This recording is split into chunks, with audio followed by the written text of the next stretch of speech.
Hello friends, let's create a nice dirty glass material.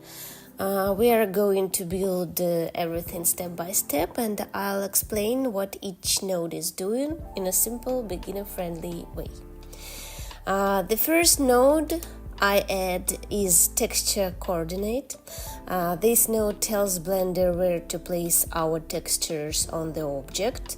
I'm using the generated output because it works great for simple models and we don't need any UVs. Next, I add a mapping node and plug the generated output into it. Mapping controls the position, rotation and scale of the texture. I'm keeping everything at the default values because I actually want the dirt pattern to feel random and organic. Next, I add a noise texture. This is basically the heart of the whole dirty glass effect. It creates random cloudy shapes that looks like stains, fingerprints and smudges. I increase scale to connect the size of dirty patches, detail to make the dirt sharper, distortion to break the pattern and make it look natural, not computer perfect. Connection, mapping, noise vector. Now we need to turn this noisy texture into actually clean or dirty mask. I add a ColorRamp and plug the noise into it. White areas will be dirty and black areas will be clean.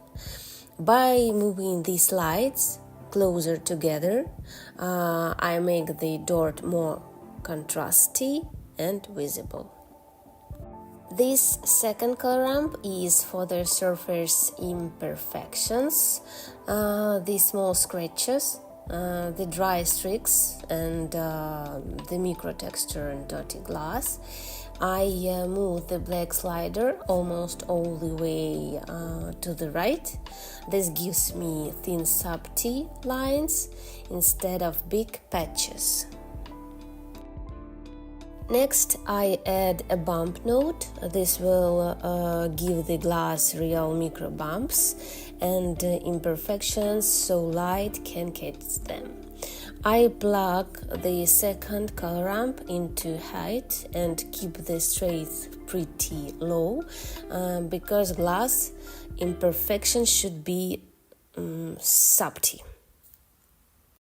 Next, we need the actually glass shader. I add a glass-based DF and keep the color white. Next, transparent base def. This node helps the dirty parts feel light and lighter and less clear. Glass mixed with transparency creates that washed out, dusty look. Now we mix the glass and transparent shaders together using a mix shader, and the factor is our first ColorRamp, the dirt mask. Where it's white we see more transparency, the dirty parts, and where it's black we see more glass, the clean parts. Layer weight gives us a facing output, which is bright when a surface looks directly at the camera and darker on the edges. And I use this to add a bit of a team effect and make the glass feel more interesting and realistic. Next, I add an emission node. Don't worry, the glass is not going to glow. This simply adds a teeny highlight on the dirt to help it pop on the lighting, and I keep this straight small, around 5 or over low.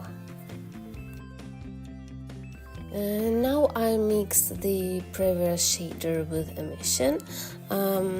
This gives the dirty parts a little extra contrast and makes the stains more visible. and also add a light path node. It helps Blender handle transparency and reflections correctly. Dotted glass has both, so this node improves the overall realism. And finally, I plug everything into the last mix shader and then into the material output. And that's it, our dotted glass shader is done. What we did is actually really simple.